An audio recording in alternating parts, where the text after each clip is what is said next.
Hobgoblins, the middle children of the goblinoid family. They aren't as delightful as goblins or as scary as bugbears. They are the rare middle children who have to be reliable, coming up with all the plans, keeping all their crazy siblings from running around and setting things on fire, and they just don't get the love they deserve. Well, today, let's give them some love. We are looking at the Hobgoblin Warband from WizKids, and thanks to them for sending it our way to review. We get 6 different figures, and since Hobgoblins are playable in D&D and Pathfinder, these can easily be PC minis as well. And have you heard that they got a more or less complete lore makeover with Monsters of the Multiverse? Let's talk about it. So, without further ado, let's meet our Hobgoblin Warband.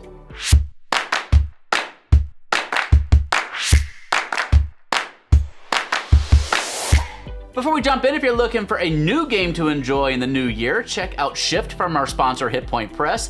It is a brand new, easy to learn system that you can play in any setting you like.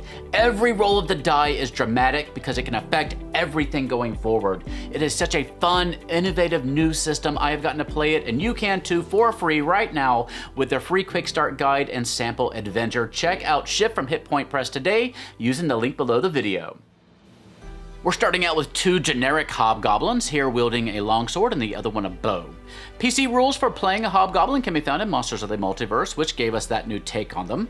In D&D now, hobgoblins are Feykin, who were driven out of the Feywild by the conquering god Maglubiet, who marshaled them as soldiers, but they still feel the lingering Fey effects on their souls, especially when it comes to the Fey tradition of gift reciprocity for some reason.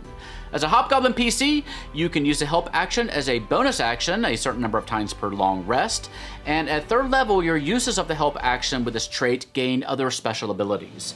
Their allies can also give them a bonus to hit when they just miss an attack.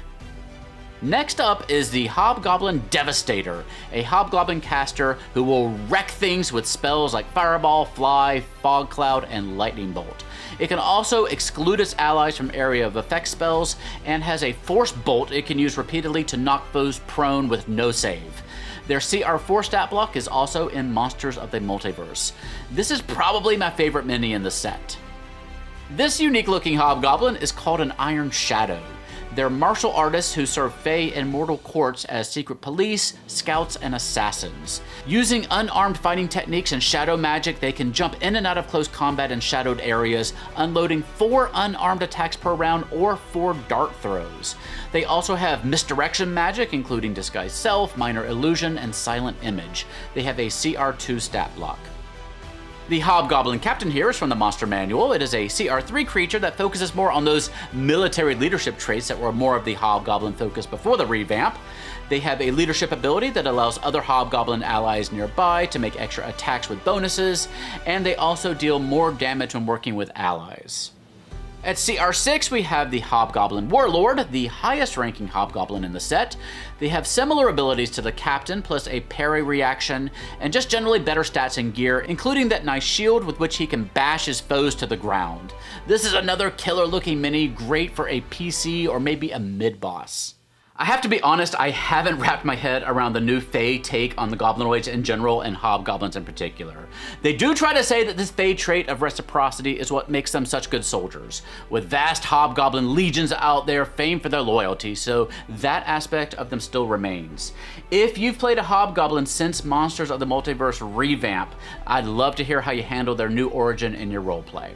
Now, if you want to use these minis in your Pathfinder games, Hobgoblins are featured in the Lost Omens Ancestry Guide, though of course they have that distinctive Pathfinder goblinoid look as you can see here. Kinda cute in their own way. Pathfinder Hobgoblins are also known for being regimented and militaristic. They have their own nation, Oprek, nestled in the Mindspin Mountains. The Hobgoblin Warband is available right now for between $40 and $45. Let me know what you think about it in the comments section down below. We do have a decent number of Hobgoblin minis from previous sets, but I'm on board with these, especially as potential PC minis. Next up, we'll be checking out their new line of undead armies, starting with skeletons, so be sure you're subscribed to see that.